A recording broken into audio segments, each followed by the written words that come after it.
grabación. Y listo, estamos grabando. Bueno, acá estamos con el doctor Gonzalo Rodríguez. Hola Gonzalo, ¿cómo andás? ¿Cómo estás, Lucas? ¿Qué tal a todos los que ven el video también?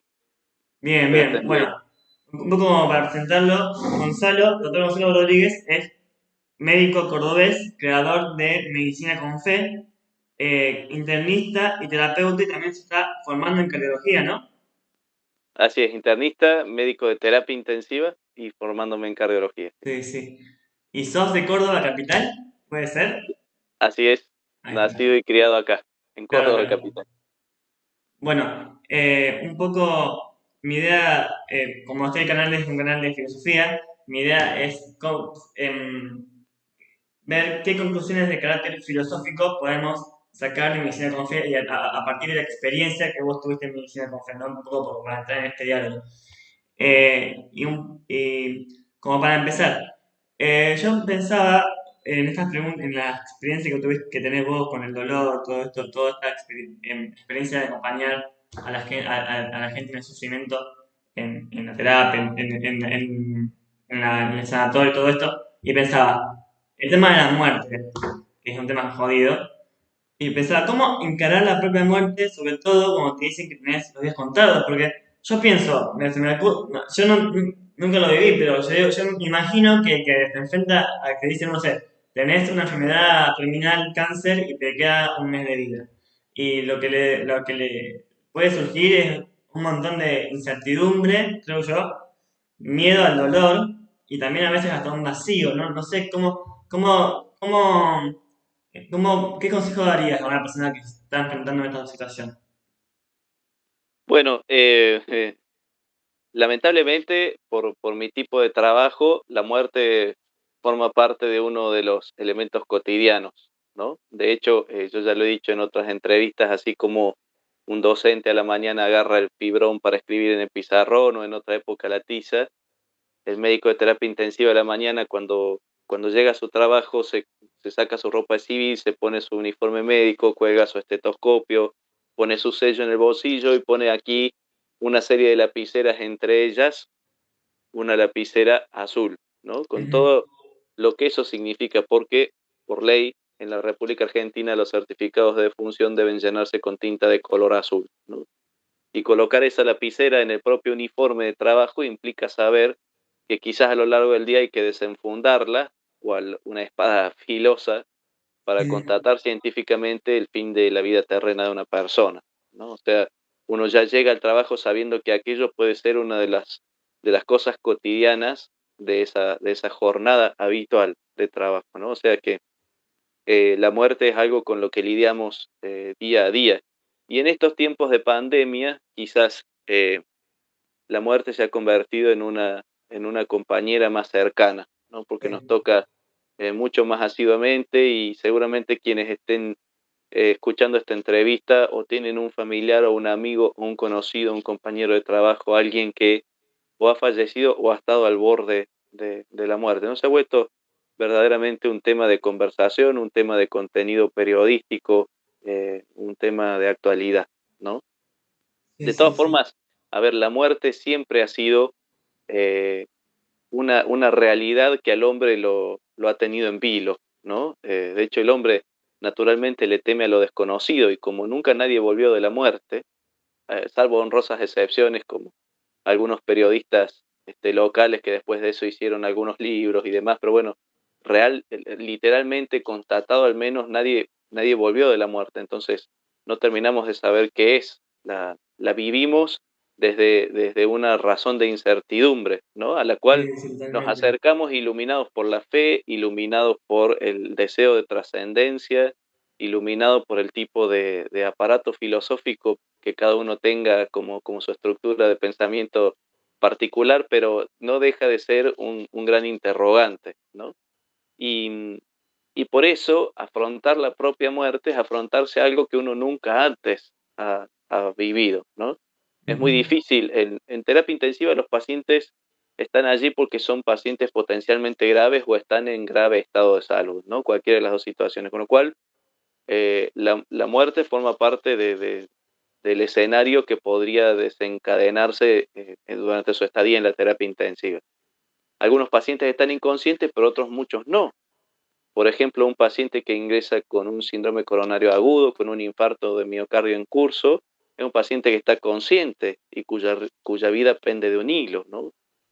O Claro. pacientes con una, no sé, una reactivación de su enfermedad de base o una insuficiencia que ahora era crónica y ahora se vuelve aguda, sea una insuficiencia respiratoria, una insuficiencia renal, son casos típicos de terapia. O sea que muchas veces el paciente está consciente, sabe que se siente muy mal, nos ve a nosotros preocupados, nos ve que le sacamos sangre a cada rato, que le conectamos una máquina y otra, que vamos y venimos, que se hace una tomografía, que sale a hacer una resonancia. Y aparte el paciente es informado de su estado de salud. O sea que muchas veces esa persona es anoticiada de buenas a primeras que verdaderamente su vida corre riesgo, ¿no? Recuerdo, por ejemplo, no hace mucho tiempo atrás, un fin de semana, estaba yo de guardia, digo por comentarte algo que fue hace unos días, ¿no? Y llega una mujer que estaba con unos familiares que habían venido de visita de un pueblo cercano, se habían reunido a comer en la casa de una de sus hijas, estaba riendo, estaba en un ambiente distendido, compartiendo su vida familiar y cotidiana, y de buenas a primeras siente un fuerte dolor en el pecho, una sensación de mareo y un dolor opresivo, y bueno, y pierde la conciencia y la traen inconsciente a la clínica. Lo que tenía era una obstrucción en una arteria coronaria de forma aguda, lo que llamamos, por si algún médico está viendo, un síndrome coronario con elevación del ST, se dice en la jerga volada de la cara anterior del corazón, había que hacer un intervencionismo de urgencia, esa persona corría serios riesgos de vida. Bueno, se pudo hacer y gracias a Dios fue efectivo y la señora para la tarde ya estaba merendando un té bebido, ¿no? Sí, sí, De sí. haber rozado la muerte a poder merendar algo para engañar el estómago. Y esa señora estaba bien, digo, no fue un diagnóstico que le dio tiempo, aunque sea unos días, de prepararse. De buenas a primeras, la vida con toda la fragilidad que tiene, parecía que iba a acabarse. Bueno, más podrás decirnos vos de lo que significa que nuestro buen Dios nos sostiene en el ser y alimenta nuestro ser de ente, ¿no? Dándole forma, formándolo en el sentido filosófico, Sí, claro, sí, para sí. para que nuestra existencia tenga lugar y aquello bajo la santa voluntad de Dios puede devenir en un final de buenas a primeras sin previo aviso. O a veces, como bien decías a través de tu pregunta, aquello puede ocurrir después de un diagnóstico eh, que te da algún tiempo para prepararte, ¿no? Sea de la forma que sea, cuando llega la posibilidad de la muerte a la existencia de una persona, aquello es una experiencia nueva, aquello es una Sí. experiencia de la cual no hay ninguna clase de asidero personal que pueda venir a dar tranquilidad. Es una experiencia de novedad, ¿no? Sí, sí. Y, y es una experiencia que, como te digo, pone en jaque mate todo el sistema interno de la persona, su sistema filosófico, su sistema espiritual, su sistema psicológico y desde ya su sistema físico, ¿no? Por eso es la Ujú. persona humana, nos va a decir San Juan Pablo II, quien asiste a su propia muerte, ¿no? O sea, no se puede decir tiene un cáncer que lo está matando, sino José López, como persona, con todo su contenido interior, con toda su historia, con todo su pasado, su presente y su posiblemente trunco futuro, asiste a su propia muerte, ¿no? Claro, Eh, claro. Esto, Hipócrates, el padre de la medicina, Sócrates, sí, sí. ya, antes de Cristo, relataba con mucha asombro, ¿no? Como buen científico, pero filósofo que fue a la vez, dejándose cautivar por el asombro para escribir los textos que conocemos de él. Eh, a ver, paréntesis, los primeros papiros que existen de la medicina son del 3000 antes de Cristo, egipcios, ¿no? El papiro Sí, de Ebers, sí. el primero del cual tenemos Claro. noción. Pero este hombre ya dejándose impulsar por el asombro, parafraseando un poco a sus hermanos conterráneos filósofos, pero haciendo uso de la ciencia, de la primera ciencia formal al menos, ya describe con gran asombro, digo, que la persona cuando se enfrenta a la muerte, se enfrenta, dice él, a una situación novedosa, desconocida e incierta. Así la define, ¿no? Novedosa, desconocida e incierta. Es una noticia, ¿no? Con todo lo que significa. Bueno, no quiero ahondar mucho Ahí, filosóficamente, porque si no tendríamos que estar acá hasta las 10 de la noche, de mañana. Pero digo, es una noticia con todo lo que significa eso filosóficamente, es una falta de certeza y por lo tanto moviliza a la persona en su totalidad. Esto cuando uno tiene que cumplir el rol de acompañar terapéuticamente Claro, a esa una era la siguiente persona, pregunta que iba a hacer, justamente, cómo acompañar también, a desde la una, familia, desde el médico, como vos de médico, o desde si sea un amigo tuyo o un hermano de comunidad, cómo acompañar a esa persona. cómo acercarse a la posibilidad de muerte de Claro, otra yo, persona, ¿no? eh, ah, por ejemplo, que se habla mucho de esto de los cuidados paliativos, puede ser, también. Claro, bueno, Bueno, eso del caso de los enfermeros, pero también si uno es amigo tiene que acompañar a esa persona, ¿no? hay distintas formas, ¿no? De acercarse a esta realidad de la muerte del otro. Hay una forma técnica y fría, hay una forma que se llama encarnizada, que es una postura médica conocida como encarnizamiento médico, que dice que hay que desarrollar las técnicas hasta el final, cueste lo que cueste. Y hay una forma más humanizada, que quizás se enarbola para flamear con más fuerza en el mástil de los cuidados paliativos, ¿no?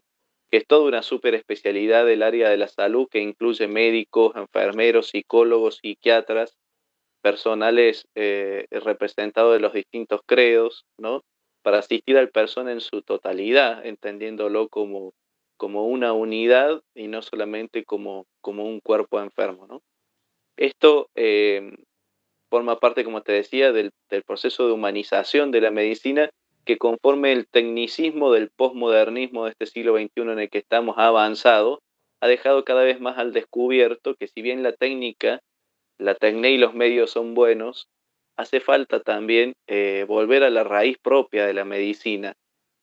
En un inicio la medicina surgió de la mano de lo espiritual, ¿no? Quienes ejercían el poder de sanación, el poder curativo en los primeros grupos humanos, allá en las primeras tribus, eran los chamanes que eran a su vez los responsables de la salud espiritual. O sea que la medicina desde su propio nacimiento, por su identidad, reclama, digamos así, un contenido humano, ¿no? Un contenido de humanización. Y en la terapia intensiva, donde se corre totalmente el riesgo de deshumanizarla, es donde más el paciente grita su necesidad de ese humanismo, ¿no? Entonces, yo soy de los que están enrolados bajo la fila de esta otra bandera, del humanismo médico, ¿no? Estudio tanto cuanto puedo. Acabo de venir así, como casi no podía, cargando un nuevo libro de terapia intensiva que me compré ahora esta tarde de 2 Sí, tomos, sí. dificilísimo de transportar porque es un bodoque, porque creo fervientemente en la formación continua y en la profundización de la ciencia que uno sea capaz de aportar, ¿no? Pero también creo profundamente que aquello tiene que hacerse con humanismo por el sencillo hecho de que la medicina es una ciencia que tiene por objeto de estudio no un qué, sino un quién, ¿no? Hay una Sí. persona que como tal asiste enferma a requerir del acto médico al médico y a su ciencia. Por eso San Juan Pablo II nos va a decir que una persona que está enferma necesita encontrar en su médico, antes que a un científico que lo diagnostique, a otro ser humano que lo contenga, ¿no? O sea, Claro, el de vínculo verdad. médico, digo, el vínculo médico-paciente es por sobre todas las cosas un tipo de relación humana muy, muy especial, ¿no? Y muy concreta. Hay un depósito de confianza hecha por el paciente en su médico desde su ser infirmus, desde su falta de firmeza, desde su enfermedad en la raíz etimológica de la palabra, que hace que el médico tenga que aportar necesariamente más que su sola ciencia. Al menos esa es la forma en la que yo concibo el ejercicio de esta bendita profesión, ¿no? Claro, Sé que totalmente. hay profesionales que se dedican a lo puramente científico y yo lo veo a diario. Yo tengo compañeros de trabajo que funcionan así, ¿no? Que Sí, aportan su sí. ciencia y muy buena y de buena calidad, pero punto. No le pidas más de eso porque ellos dicen no estar para eso. Yo creo estar para mucho más que solamente el poco o mucho de ciencia que sea capaz de aportar. Creo que Claro, verdaderamente el paciente entiendo. necesita contención humanitaria. Y en los momentos en los que el paciente afronta la posibilidad de su propia muerte, pues aquello toma una necesidad mayúscula, ¿no? Claro, Tanto nosotros en Medicina con Fe hemos elaborado un concepto que eh, no sé si es una herejía o teológica o filosófica o científica incluso, pero nos hace bien pensarlo así. El enfermo, el enfermo es el paciente y su familia. ¿Por qué Claro, digo esto? claro, Porque sí, al sí, tiempo sí. que el paciente está internado en la cama de la terapia intensiva, que generalmente es un área restringida donde el familiar no puede estar, su familia en la sala de espera está allí días o por lo menos horas esperando alguna noticia y sufriendo el hecho de saber que tiene un familiar batiéndose entre la vida y la muerte y que a veces, cada tanto, puede llegar a recibir una palabrita a modo de informe médico, porque los informes oficialmente se dan una o a veces dos veces al día, ¿no? Entonces son largas horas de espera que engendran un sufrimiento vital en la familia, ¿no? Hablamos en medicina de sufrimiento vital cada vez que un núcleo familiar se encuentra atravesando una circunstancia que lo desequilibra económicamente, socialmente, culturalmente, tradicionalmente o desde el punto de vista de su salud. Es entonces una crisis vital, no solo una muerte, sino el nacimiento de un ser querido, por ejemplo, ¿no? Es una situación que llama a más, que hace resonar el tañer de la trascendencia, ¿no? Entonces, en definitiva, nosotros decimos el enfermo es el paciente y su familia. Por lo tanto, cada vez que una persona se afronta a la posibilidad de la propia muerte, hay generalmente un núcleo familiar a quien también hay que contener frente a la posibilidad de la muerte de ese enfermo, ¿no? Claro, claro, y un poco pensaba en esto que decías, tratar a la persona como un quién y no como un qué, que está diciendo era el núcleo de todo lo que estabas transmitiendo, ¿no? Me parece muy importante esto, ¿por qué? Porque en la filosofía personalista esto es central, ¿por qué? Porque para Aristóteles, cuando Aristóteles estudiaba los entes y las personas, o sea, una idea que me quedó del personalismo que estoy estudiando ahora, es que Aristóteles y Tomás un poco en parte, quizás estudian a la persona en tanto ente. Claro, No digo que ellos sean inhumanos, quizás no, no, es el modo de entenderlo de ellos, pero bueno, el personalismo como que aborda una forma distinta de entenderlo. No es que uno critique a Tomás, no es que Tomás ha sido inhumano en su forma de ser con los demás, no sé cómo hubiera sido él, pero vamos a lo conceptual, que es esto de ver a la persona en cuanto a persona, no como un qué, sino como un quién, eso que vos decís, ¿no? Esto que defiende tanto el personalismo. Yo también comparo segundos personalistas, así que sí, por sí, ahí va sí. la mano, justamente que ahora se trata de él. Bueno, y la segunda pregunta que pensaba, bueno, Perdón, esto, en línea de esto que decís, el doctor Laína Entralgo, que es filósofo y también es médico, parafraseándolo a Bublé, que es otro filósofo, habla de la otredad, ¿no? Este concepto de la presencia del otro como tal, ¿no? claro, claro. Y esta otredad que me llama a considerarlo al otro tal y como es y no cosificarlo o no objetivarlo, ¿no? No aplicar como un reduccionismo, decir, bueno, que en la medicina es tan tradicional, lamentablemente, se habla de el hígado de la cama 7, el post-exéresis de tumor de la cama 8. No, es Juan a quien le han Claro, sacado un tumor de claro. cerebro, es María que tiene su hígado enfermo y por eso está internada acá, ¿no? Sí, sí, sí, En totalmente. nuestra terapia, por ejemplo, yo tengo la suerte de tener un jefe muy personalista, Mm, muy humanitario. Entonces se escriben los nombres completos de los pacientes. Y cuando hacemos nuestra revista hablamos de Juan, hablamos de María, cómo le dio la tomografía a María Julia, porque claro, eso claro. te posiciona de una forma diferente frente al paciente, ¿no? Si bien Ujú. uno está atento a lo técnico y está atento a lo científico, mencionarlos por su nombre de pila, su nombre de bautismo, tiene un doble efecto. Primero, no olvidar que el otro es una persona y después que ese es el nombre que recibió en su bautismo. Así que Claro. diciéndole por su nombre, lo reconozco también como hijo de Dios. Tiene una Sí, fuerza especial y lo hacemos así adrede, para totalmente. no olvidar esos principios que en definitiva son como modus operandi, ¿no? Porque se transforman en modus pensandi, o sea, en formas de Claro, enfocar al claro. otro y de dónde vincularte, ¿no? Bueno, y la siguiente pregunta era la diferencia entre dolor y sufrimiento. ¿Viste que se suele diferenciar? Yo lo vi en una serie hace poquito, me cayó la ficha, pero yo sé que es una idea que viene de hace mucho. Creo que el estoicismo tiene algo que ver, pero no vamos a meternos en eso ahora. Como que se dice que el dolor es lo que biológicamente se puede estudiar como dolor, o sea, como dolor más biológico, y el sufrimiento es la forma subjetiva de vivir el dolor. Es decir, si yo me quejo o no lo acepto o lo niego quizás el sufrimiento sea mayor. O sea, el dolor es el mismo, pero el sufrimiento es mayor por la forma subjetiva que tengo de vivir ese dolor. ¿Vos creés que esa distinción es válida, puede ayudar? ¿Qué pensás? Mira, creo que son dos términos que al punto de vista semántico, es decir, por el uso como vocablos, se han utilizado a veces como sinónimos, ¿no? O incluso se han contrapuesto y uno puede hablar de un gran sufrimiento o tener un dolor en el alma, por ejemplo, ¿no? A veces uno escucha esas expresiones en el contenido de la voz popular, ¿no? Me generó un dolor en el alma ver a ese niño tirado en la calle que tuve que hacer algo y le acerqué una frazada y un plato de comida, ¿no? Claro, claro. Son válidos porque expresan una condición interior que puesta bajo esas palabras se percibe en su totalidad claramente. Pero la verdad más profunda es que etimológicamente son dos términos distintos, ¿no?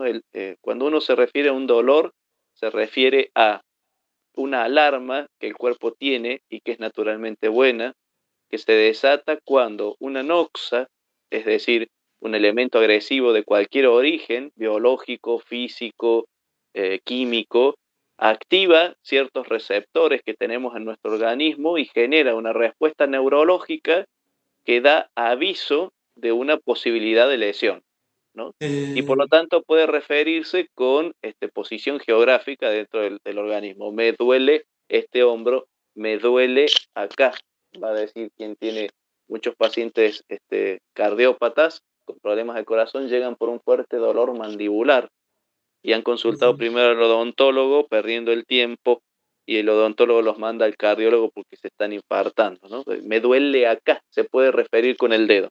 En cambio, el sufrimiento es una percepción que la persona elabora desde todo su contenido educacional, desde su capacidad afectiva, desde su propia formación intelectual, desde su realidad familiar, desde su capacidad intelectiva, espiritual, de raciocinio, es decir, es una realidad más totalizante. Por eso en Medicina con Fe hablamos de sufrimiento más que de dolor. De hecho, nuestro lema es sufrir duele, pero también salva, ¿no? Parafraseando varias doctrinas de contenido bíblico y filosófico. Y el hecho es que entonces sufre la persona en su totalidad. Quien sufre es el ser humano en su totalidad, al tiempo que me duele un área específica de mi existencia, generalmente corpórea, ¿no? Esto hace, por ejemplo, que uno pueda tener un dolor de cadera o un dolor de cabeza, pero pueda tener un sufrimiento familiar, pueda tener un sufrimiento económico, pueda tener un sufrimiento laboral. Mira, esta diferencia, este ejemplo que te voy a contar sirve para entender claramente la diferencia. En una ocasión tuvimos internado a un hombre que se había accidentado en su vehículo, él iba manejando en una ruta de acá de la provincia de Córdoba, lo intercepta de frente un camión, el hombre se fractura ambos fémures, ¿no? Que son Ujú. huesos largos con muchas terminales nerviosas, un dolor. De hecho, el dolor óseo en la escala del 1 al 10 tiene un valor de 10, ¿no? No hay un dolor más fuerte que el óseo. Entonces, internado, se le ponen unas tracciones, estaba en sala común.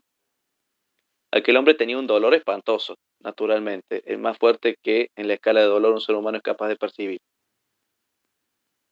Pero algo más había ahí y a mí no me cerraba. Entonces, un día, después de la revista de sala, me quedé conversando con él y él me cuenta lo siguiente. Él iba manejando un vehículo que, que, eh, que sufre este accidente, pero al lado de él iba su esposa, que fallece en el acto, y atrás de él iba un hijo de él que estaba internado en terapia intensiva, batiéndose entre la vida y la muerte, mientras él estaba internado en esa sala común.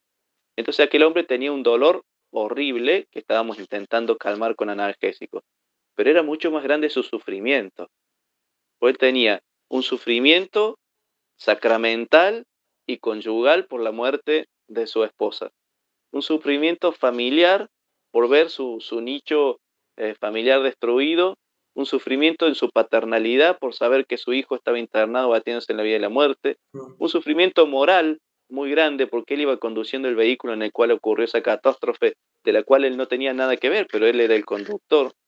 Tenía un sufrimiento económico porque había perdido un auto que a lo menos iba a poder vender como chatarra cuando saliera de allí.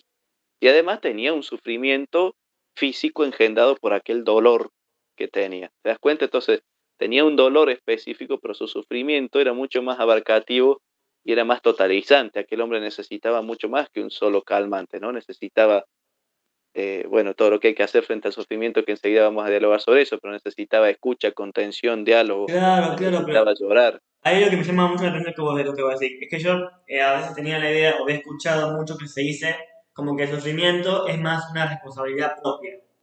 Y como por lo que decís, no es tan así. Capaz que tiene que ver con muchas otras cosas, con cosas que son re difíciles de enfrentar y que necesitan como la contención, el acompañamiento y todo eso, ¿no?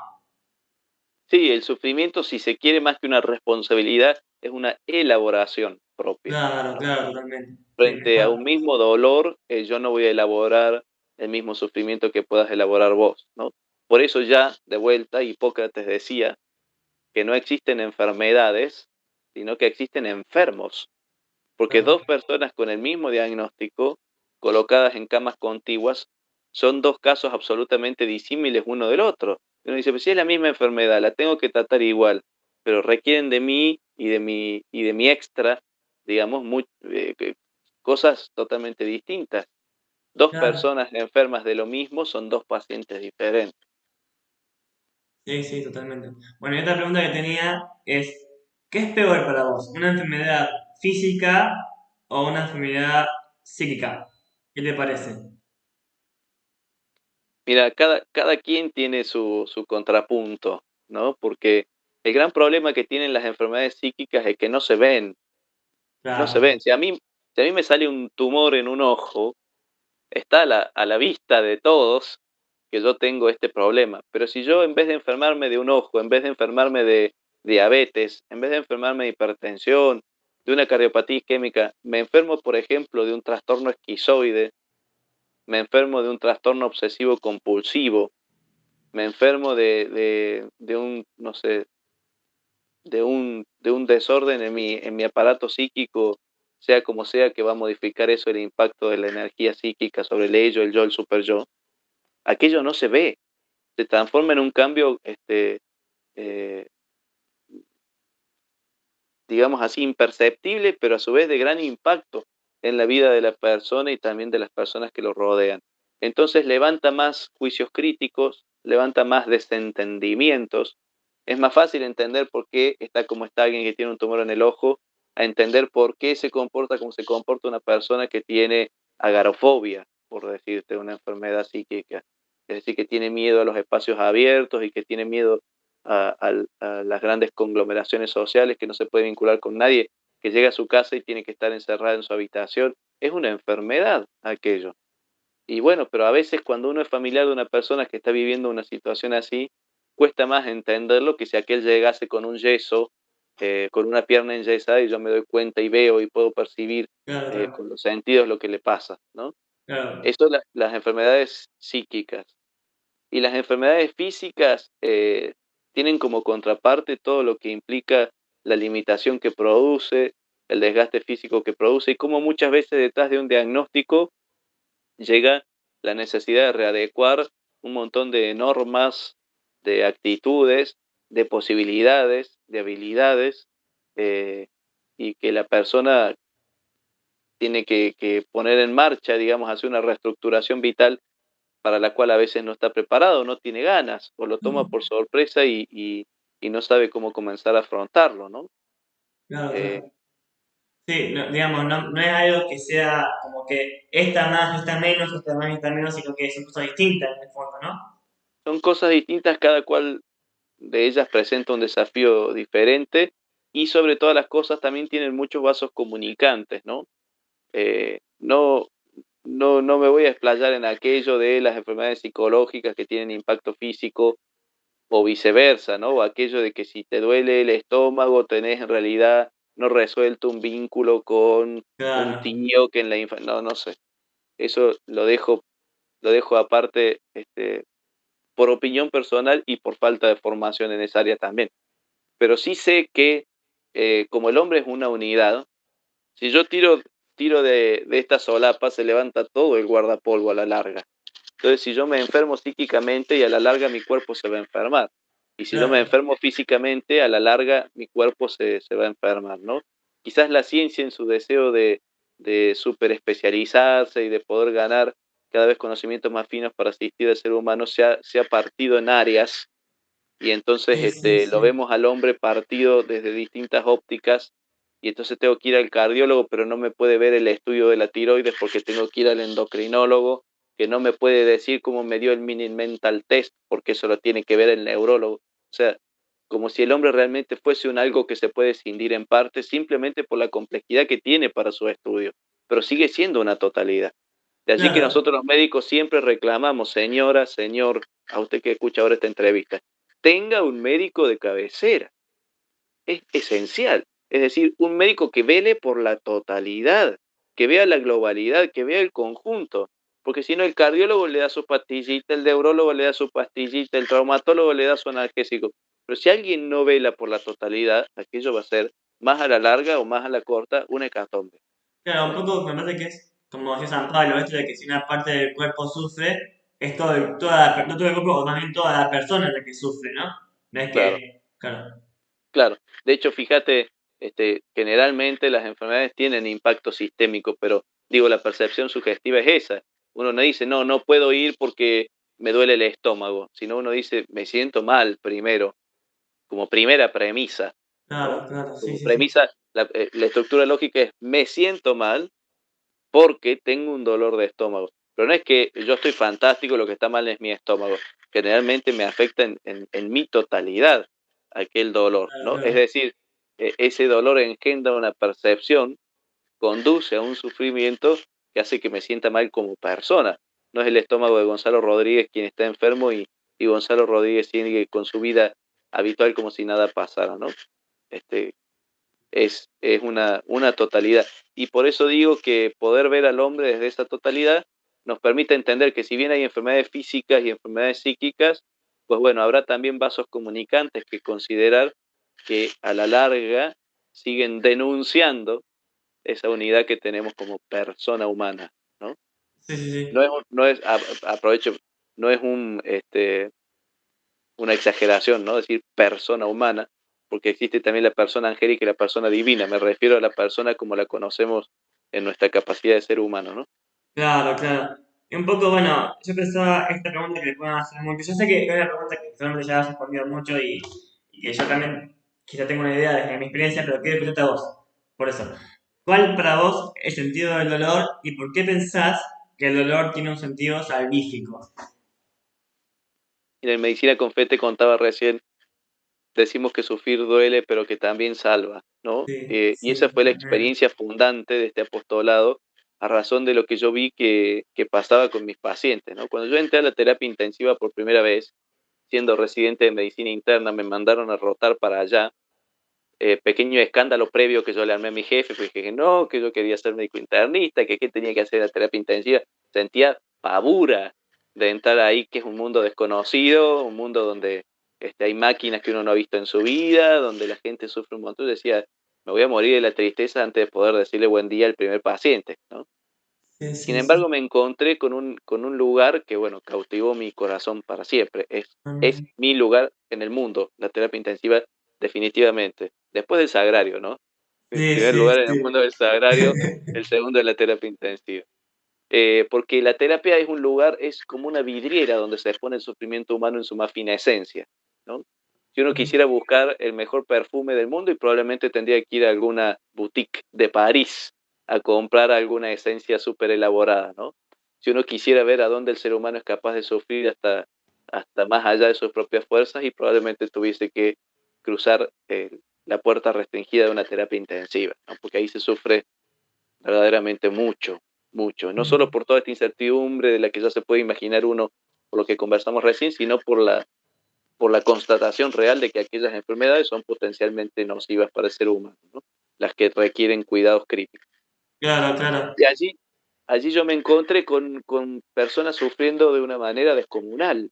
Y entonces mi corazón de hijo de Dios enseguida comenzó a preguntarse, Señor, ¿esto es todo? Vos que nada se escapa de tu santa voluntad, vos que todo lo haces para el bien de los que te aman, ¿de verdad habías pensado en este sufrimiento para doña Julia? ¿De verdad creíste que Carlos era capaz de cargar esta cruz? ¿De verdad viste que esta niña de 17 años que está luchando en coma farmacológico después de esta cirugía, tiene que vivir esto, de verdad, Señor. Y entonces, de cara a esa pregunta, el Señor pienso yo, me regaló una gracia o me permitió descubrir en en su plan de amor el sentido que tiene ese sufrimiento. Me parece que la gran pregunta y gran interrogante debe dejar de ser ¿por qué esta persona sufre esto? ¿Por qué a mí me toca sufrir esto? Para transformarse en ¿para qué? ¿No? ¿Para qué? ¿Cuál es la razón? ¿Cuál es la forma en la que este sufrimiento encaja en tu plan? Esto no, digo, no es algo que diga yo, que sea una ocurrencia de mi persona, sino que en la Biblia está contenido y también en muchas formas psicológicas y filosóficas, ¿no? Sí, sí, Concretamente en la Biblia, San Pablo dice en Colosenses 1:24, completo en mi propia carne lo que falta al sí, padecimiento de Cristo Jesús eso por es el bien de su cuerpo, fundamental. que es la iglesia. O sea, eh, habla ahí de completar el sufrimiento de Cristo, no porque el sufrimiento del Señor en la cruz haya sido incompleto, lo fue pleno de una vez y para siempre, sino porque nuestro sufrimiento puede completarse uniéndose al de Él, ¿no? Porque puede ganar ese eco de eternidad que por sí mismo no somos capaces de darle a lo que sufrimos, pero unido a la pasión del Señor sí, ¿no? Puede sumarse a esa corriente de amor que hay entre el Padre y el Hijo y por lo tanto tener impacto de eternidad, eco de eternidad. Por eso es que en Medicina con Fe decimos, quien tiene un sufrimiento tiene en realidad un tesoro. Sí, Ha sido totalmente. convocado a una sala de audiencias en la cual el Padre quiere encontrarse contigo y el Padre en su generosidad nunca te deja tal cual como llegaste a esa audiencia, ¿no? O sea, Sí, de hecho yo creo que cuando uno tiene una enfermedad, un sufrimiento, su oración tiene más fuerza, ¿o no? Tiene mayor validez y llega como más, es como que va a escuchar mucho más Dios a una persona que sufre, que le pide algo y que vive en esa fe y en esa caridad, que una persona que por ahí pide algo pero no está sufriendo nada. Va, es difícil, no es que es difícil decir, pero bueno, es lo que yo creo que iría por ahí la cosa, ¿no? eh, sí, sí y no. Perdón que te contradiga en ese punto, pero ¿sabes por qué no? Porque yo también me lo he preguntado, ¿no? A esto que vos decís, lo he rezado mucho y he encontrado algunas respuestas en la línea de que si Dios prestara atención al sufrimiento, sería como que podemos captar la atención de Dios y que Dios nos tuviese como un rasgo de lástima, ¿no? En realidad el Señor Sí, nos ama sí, en su totalidad cuando claro, claro. sufrimos y también nos ama en su totalidad cuando somos felices, Amén. ¿no? Porque estamos creados para la felicidad y por eso somos herederos del cielo, ¿no? Porque tendremos allí en la visión eterna, en la beatitud, nuestra felicidad más plena. Sí, sí, Eh, sí. pero es cierto que el sufrimiento hace que Dios sea atraído como por un imán, ¿no? Porque el Totalmente. Señor Sí.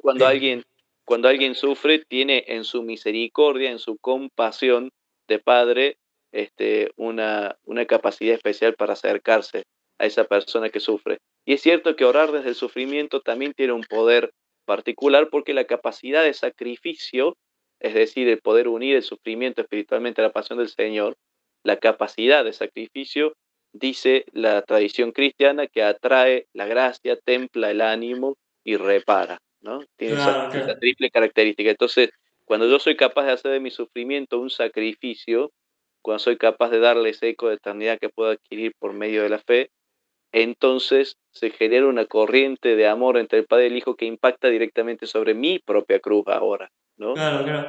De Mi hecho, pasión se vuelve la de Jesús y viceversa. me acordaba que dice un libro que se llama La Ciencia de la Cruz, que Ah, en el dolor este, se ve mucho más, o sea, podemos ejercer más la virtud. En cambio, claro, a veces, no sé si siempre, pero a veces con el tema del placer y los gustos, se ven más nuestros defectos, si se quiere. Bueno, no, más o menos va por ahí sí. lo que Sí, dice. Joseph Piper también cuando habla de las virtudes fundamentales y clasifica las virtudes no cardinales, habla un poco de eso, ¿no? Como el sentido del sufrimiento tiene la capacidad de, en definitiva, ordenar las potencias del alma y desde allí darle a las virtudes el temple, ¿no? El temple que la justicia como virtud madre puede impartir a todas ellas y la forma de la caridad puede vivificar, ¿no? Y vos Sí, sabés que sí. en línea con esto de la capacidad que uno tiene de hacer de su propio sufrimiento un sacrificio y por lo tanto atraer la gracia, templar el ánimo y reparar, en Medicina con Fe hemos fundado una experiencia de oración de intercesión que se llama Club del Dolor Productivo, que es Ah, una sí, sí. instancia por medio de la cual se invita a la gente a aprender a orar desde su propio cuerpo doliente o desde su Amén, propio amén. sufrimiento, sea cual fuese el origen de ese sufrimiento, en favor de la necesidad de otro hermano, ¿no? Ya somos muchos, gracias a Dios, deseamos Amén, ser mucho amén. más porque esta experiencia de sufrir en Cristo es definitivamente una ganancia, ¿no? Para la persona por la cual intercedo, para mi propia existencia y también para el santo nombre de Dios que se glorifique en nuestros dolores, ¿no? Sí, sí, y si querés invitar a la gente que está viendo este video a participar de este club del dolor productivo, te tienen que hablar al Instagram, tienen que formar parte de un grupo de WhatsApp, ¿cómo es? Mira, por las redes sociales las manejo yo en persona, así que me pueden contactar para lo que necesite desde ya en Instagram o en Facebook. Pero concretamente para el Club del Dolor Productivo se ingresan a la web de Medicina con Fe, que es www.medicinaconfe.com. Allí ni bien acceden en la pantalla principal van a encontrar un botón de link que dice Club del Dolor Productivo. Y ahí cuando uno ingresa ya puede cargar sus datos en una ficha y automáticamente le llega un mail a su casilla de correo. Les pedimos el mail porque el Club del Dolor funciona así. Aprovecho, paso el chivo, perdón, Lucas. Sí, sí, sí, Este, sí. el Dale. Club del Dolor funciona así. Cuando vos llegas, te damos la bienvenida, te decimos, bueno, ¿por qué dolencia necesitas que oremos? Pues sí, por ejemplo, necesito que recen porque tengo problemas económicos y eso ha puesto en jaque mate mi familia, por ejemplo, ¿no? Por dar un ejemplo cotidiano. Bien.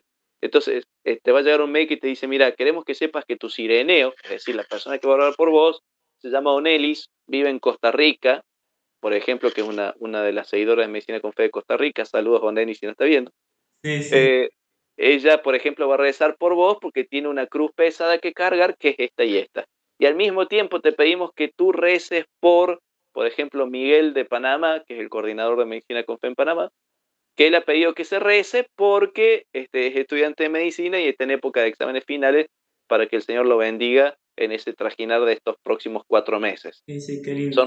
Las dos cosas que conté son reales. Sí, sí, Entonces, por sí. ejemplo, se genera como una especie de vínculo, por eso es un Claro. club, en el cual al tiempo que alguien me sostiene con su oración física, yo estoy llamado a sostener a alguien con mi propia oración física, Claro, ¿no? es como hacer Y estas dos comunidad. personas, tanto Nelis de Costa Rica como Miguel de Panamá, van a recibir mi mail, o sea, se les va a avisar a ellos cuál es mi casilla de correo postal, para que si ellos quieren, me puedan escribir y decirme, che, gracias por rezar por mí, che, sabe que estoy rezando por vos, o yo mismo puedo escribirles. Se genera un intercambio de mails para que se haga una verdadera comunidad orante que intercede desde su dolor, ¿no?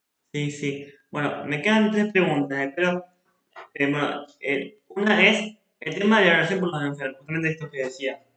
Hay personas que pueden preguntarse, ¿por qué yo rezo? ¿De no debería hacer algo? ¿Por qué no debería adorar a un órgano? ¿No debería estar ahí con él? ¿No debería... ¿Por qué rezar y no hacer algo concreto? Se puede preguntar alguno, ¿no? Bueno, esa es una pregunta profunda porque en el fondo lo que nos estamos interrogando al decir esto es si Dios tiene una voluntad. ¿Por qué yo tengo que rezar? Por ejemplo, Dios no permita, Lucas, te enfermas el día de mañana. ¿Por qué voy a rezar por vos? ¿Por qué tengo que interceder? Si Dios, que es tu Padre y te ama, tiene una voluntad trazada sobre tu vida. Que Claro, claro. yo, con mi rosario en mano, voy a torcer la voluntad de Dios. Si Dios ha dispuesto tu sanación, o si Dios ha dispuesto que este sea el motivo por el cual subas a la casa del Padre a encontrarte con Él. Eh, porque, ¿qué puedo hacer yo frente a la voluntad de Dios? ¿No? Bueno, Sí, sí, Santo sí. Tomás Santo Tomás de Aquino nos cuenta en la Suma Teológica que la capacidad de intercesión tiene una fuerza especial en tanto que es capaz de abrir ciertas gracias que Dios tiene pensado derramar sobre las situaciones y sobre las personas, pero que en el inmenso amor que nos tiene, como nos hace partícipes de la economía de la salvación, esas gracias están disponibles para la persona solo si se abren con la llave de la intercesión, Ahí ¿no? está, sí, Es, sí. es una forma de pensar cómo el corazón de Dios es capaz de conmoverse frente a Sí, la intercesión. En el Evangelio mismo lo vemos allí en el capítulo 2 de Marcos, cuando el Señor está hablando ahí en Cafarnaúm, en una casa que estaba al tope de gente, y estos 4 amigos locos rompen el techo y bajan al paralítico en una camilla. Cuando Jesús ve todo este despliegue circense que han hecho con este pobre paralítico, que de cómo no lo han enfermado más por tirarlo de esa camilla, Jesús le dice al paralítico: por la fe de ellos, yo te digo a ti, tus pecados te son perdonados, toma tu camilla, levántate y vete a tu casa. Por la fe de ellos. Jesús ve conmovido su corazón al ver la fe de ellos y obra entonces sobre este paralítico. Él Claro, no había claro. ido a curarlo al paralítico, él estaba en plan de enseñar las virtudes del reino, estaba conversando con la gente ya desde hace un rato, me imagino, porque dice el texto evangélico, aquel lugar que era seguramente chico, como todas las casas de Cafarnaúm del siglo I, se había Claro, llenado claro. de gente. O sea, había gente, él estaba charlando con la gente desde hace un buen rato. Había ido definitivamente en plan de sanarlos con la palabra, con la instrucción oral. Y de repente se encuentra con todo este circuito montado y le dice, por la fe de ellos, te digo, o sea, en la sorpresa y en la conmoción que genera en el corazón de Dios la actitud de estos 4 amigos. Por eso tenemos certeza de que mi oración puede conmover el corazón de Dios cuando lo hago con verdadera necesidad, con verdadera inventiva y creatividad, con Amén. verdadero compromiso de mi vida, como hicieron esos 4 amigos ahí en el capítulo 2 de Marcos, que recomiendo a todo el mundo, cuando dejen de ver este video, corran, abran sus Biblias, léanlo porque no tiene desperdicio, Sí, ¿no? Ahí sí, hemos totalmente. aprendido de la propia vida del Señor que hacer algo por el otro es capaz de tocar el corazón de Dios. Aun cuando Dios tiene su corazón, aun cuando Dios tiene su voluntad, e insisto, nos explica Tomás, en la economía de la salvación nos Sí, sí, permite sí. participar de ese canal de gracia. Bueno, de hecho, creo que en la Biblia eso que decís es una constante en muchas partes del Evangelio. Le pasó a Abraham, le pasó a Moisés, pasó con María en Caná cuando le dijo, no tiene más vino, y Jesús le dijo, sí, pero mira, no llegó. Como, digamos, como que en la justicia, su hora no había llegado, pero María apeló a su misericordia, ¿no? A la misericordia de Jesús. Y ahí conmovió su corazón. Y Claro. ahí fue, o por ejemplo con la mujer esta que era extranjera, que le dice, bueno, pero hasta los perros comen de las migajas que caen de la mesa de sus amos, si te acordás. Sí, O sí, bueno, sí, y así creo que es una constante. Hay muchísimos casos, muchísimos. Se me ocurre, también los santos lo han vivido mucho. Te quería contar, San Fatina Kowalska cuenta un caso de que Jesús una vez estaba orando en el sagrario y él le decía a Jesús, porque viste que Jesús le hablaba mucho a Faustina, le decía, ya sí. estaba en blanco y negro, y le decía, en esta congregación tuya hay esto que no me gusta, y yo de acá me voy. Entonces como que la hostia, que se vea el sagrario iba a su mano. Algo así, no sé cómo va a pasar en realidad cuando lo vi, pero eso es lo que cuenta ella. Y ella dice, no, vos acá te quedás, le dice, y se va y deja el copón o la hostia en el sagrario. Y así varias veces hasta que dice, no, no, yo me voy, me voy. Y Martín dice, no, no, quédate, vos te vas a quedar. Y al final Jesús cede y acepta a quedarse en ese lugar, en esa congregación. Mira, Sí, re fuerte, re profundo, porque es algo que siempre, bueno, siempre uno tiene que estar abierto a cumplir la voluntad de Dios, pero también uno puede conmover a Dios muchas veces, ¿no? Puede pasar eso que vos decís. sí, totalmente, totalmente. Por eso la oración de interceder por otro, interceder viene de intercedere, es decir, estar entre dos, estar entre mi hermano con su necesidad y Dios, es obrar un poco ese papel de, bueno, presentar la necesidad del otro, haciendo que se conmueva el corazón de Dios, ¿no? No porque Dios dependa de esa conmoción y porque no tenga una voluntad fundada, sino porque, bueno, así de tanto nos ama que nos deja ser parte del proceso de su amor, ¿no? Sí, amén, amén. ¿Y alguna vez presenciaste un milagro inexplicable por la ciencia en tu experiencia de médico o cómo fue? Bien, te voy a dar 2 respuestas a esta pregunta.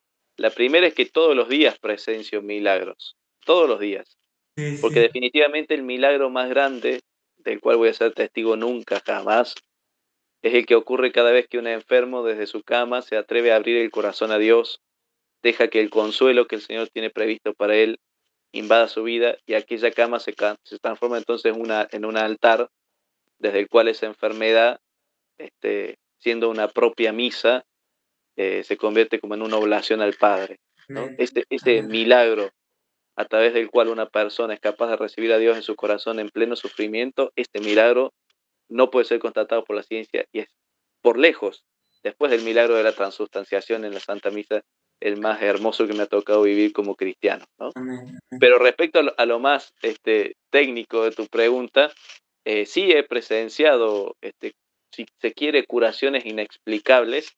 eh, em, He presenciado en mi lugar de trabajo y también tengo, por gracia de Dios, la suerte de ser como médico colaborador en causas de santificación y de beatificación para la Santa Sede, para el Vaticano. Entonces, me toca desde la ciencia intervenir en algunos casos para ayudar a determinar si allí hubo o no una sanación inexplicable y por lo tanto si esa sanación se puede considerar dentro del proceso de beatificación o canonización de un hermano cristiano nuestro, ¿no?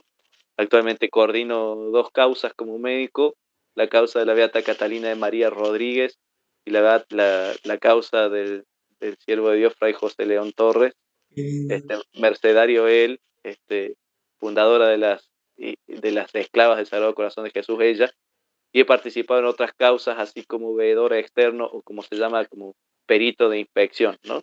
La verdad que siento que es una gracia porque es poner al servicio de la Santa Madre Iglesia la propia profesión, ¿no? Es como devolverle un poco a mi madre Iglesia tanto que ella ha hecho por mí, ¿no? Tantos sacramentos, tantas Amén. misas, tantas direcciones espirituales. Es una gozada, como se dice por acá donde yo vivo, ¿no? Es como tocar el cielo con las manos. Así que sí, he presenciado milagros, pero insisto, me impactan muchísimo más los milagros espirituales que veo en la cama de mis pacientes que estas sanaciones físicas que a veces el Señor en su poderío tan impresionante, en su gloria incandescente, genera, ¿no? Produce. Eh, a veces a modo así de milagro inexplicable y a veces de evolución inexplicable, ¿no? Porque a veces uno como médico dice, este paciente va a andar mal. Concretamente en este momento en la terapia intensiva está internada una mujer que ingresó en una guardia mía, Sí, eh, sí. que cuando ingresó yo como médico dije, esta señora va a morir, no puede estar viva en el estado en el que está, va a morir. Pues bien, hoy tiene un laboratorio casi normal, está comiendo sola, ingresó hace apenas 4 días, ¿no? Como que a veces Dios te pega ese cachetazo diciendo, sí, no te olvides que detrás de toda tu ciencia hay un Dios que decide, ¿no? Hay un Dios que Amén. así como da la vida, la quita. Y como dice el libro del Eclesiástico, hay un tiempo para todo bajo el sol, para nacer y para Sí, sí, morir. sí. Y ese tiempo lo tiene el Señor como decisión última, ¿no? Entonces, bueno, el Señor a veces también te permite vivir esas cosas para desde el asombro no olvidar quién es quién, Claro, ¿no? claro. ¿Quién es quién en este tablero de juego? Hoy el Señor me volvió a sorprender con eso cuando al mediodía llegaron los laboratorios de los pacientes que teníamos internados y vi el laboratorio de esta mujer. Yo dije, Señor bendito, de vuelta a vos, como diciendo, acá estás de nuevo, ¿no? Hecho Amén. número, hecho concreto, hecho Amén. función de un organismo, diciendo, esta que es mi hija porque está bautizada, está bajo mi resguardo y yo la sostengo. Y Sí, yo sí. decido que esta no es su última internación y de aquí probablemente se vaya a ir a su casa a seguir viviendo. Sí. Y la última pregunta, si no te molesto más. O sea, creo que está más o menos prácticamente respondida, pero yo te la digo. ¿Pueden compatibilizarse la medicina con la fe? ¿Son compatibles esas dos cuestiones? Claro, porque es un parte del nombre de lo que vos, de tu proyecto, ¿no? Sí, de medicina con fe. Mira, hay mares de tintas escritos respecto de la fe y razón, ¿no? Y si se quiere, como representante de la razón a la ciencia, a modo de pensamiento sistemáticamente organizado con un objeto de estudio y con un método para desarrollarlo, ¿no? Por eso como una razón. Eh, Habrá quienes insistan todavía con que no y habrá quienes insistan con que sí. No me voy a meter a nadar en ese mar de tinta, simplemente voy a responder a tu pregunta desde mi propia experiencia. Cuando el médico ejerce la medicina, ejerce un vínculo humano, ¿no? La relación médico-paciente es una forma particularísima de los vínculos humanos y por lo tanto concurre a ese vínculo con todo lo que la persona es como tal. De allí que quien sea un comerciante puede hacer de la medicina un comercio, quien sea un depravado puede hacer de la medicina un campo de depravación, quien sea un asesino puede hacer de esto un terreno de holocausto, y quien sea hijo de Dios quien tenga fe puede hacer de esto un terreno donde planificar su bautismo, es decir, donde ejercer la fe, la esperanza y la caridad de una forma más plena. Por Sí, eso yo sí. siento que al tiempo que hago medicina, a ese mismo tiempo y con esa misma intensidad, ejerzo mi propia fe. Nunca Amén. fui más hijo de Dios que cuando soy médico, ¿no? No. Porque esta profesión, como te decía, me ha permitido desarrollarme como hijo de Dios al vivir en la fe, las virtudes que el Señor me ha otorgado por el bautismo. Y a ese punto que la medicina se ha transformado en mi principal campo y terreno de misión en este momento, ¿no? Porque yo soy medicina con fe, digamos, o sea, Claro, no es un claro, apostolado que yo hago, sino que lo que yo hago es ejercer la medicina con fe. Yo claro, claro, ejerzo claro. la medicina desde mi ser de ser humano, de ser hijo de Dios, Amén, desde ese amén. lugar. Entonces, naturalmente todo lo que yo hago, o sea, mis actos están alumbrados por la luz de la fe porque yo soy tan hijo de Dios cuando reviso un paciente como cuando estoy en misa el domingo, ¿no? Entonces, todo lo que yo hago como médico es también una ocasión de fe. Y por eso digo, yo en mi propia experiencia no concibo la medicina vivida sin fe, como no concibo la amistad vivida sin fe, como no concibo dormir sin fe, comer sin fe, rezar sin fe, porque cuando uno es hijo de Dios, aquello que sos es tu identidad, ¿no? Yo soy hijo de Dios antes que médico y por lo tanto la medicina me encontró siendo ya bautizado y desde ahí que cuando la medicina quiso ser ejercida por mi vida, se encontró con que mi vida ya estaba imbuida en la fe, así que se han tenido que amalgamar, no les ha quedado otra. Sí, sí, gloria a Dios. Digamos, han tenido que aprender a coexistir porque si no, hubiese sido, no sé, imposible. Bueno, ya está. No, listo. Bueno, te agradezco muchísimo, Gonzalo. Esa es una pregunta que tenía. No quiero alargarlo más para así no, la gente o sea, así no se me hizo largo. Pero bueno, te agradezco muchísimo. Muchísimo por acceder a la entrevista. Y la verdad que es realmente maravilloso lo que estás haciendo con Medicina con Fe y cómo ayudás a que la gente que está sufriendo le cuente ese sentido al dolor, ¿no? Así que muchísimas gracias. Y bueno, simplemente queremos decirles a todos que sufrir duele. Pero también salva. Gloria a Dios, gloria a Dios. Amén, amén. Bueno, Que el gracias. Señor de los consuelos los bendiga a todos y ojalá el Señor nos permita hacer de cada una de nuestras cruces un camino de fe y vida, una instancia de espiritualidad, una posibilidad más para encontrarnos con Él que nos anda rondando, que nos anda buscando y que está así de cerca como ese dolor, ese sufrimiento que tenemos. Amén, amén. Bueno, doctor, hasta luego, nos vemos. Muchas Que anden bendiciones. muy bien, que anden Chao, muy chao bien, a adiós. todos.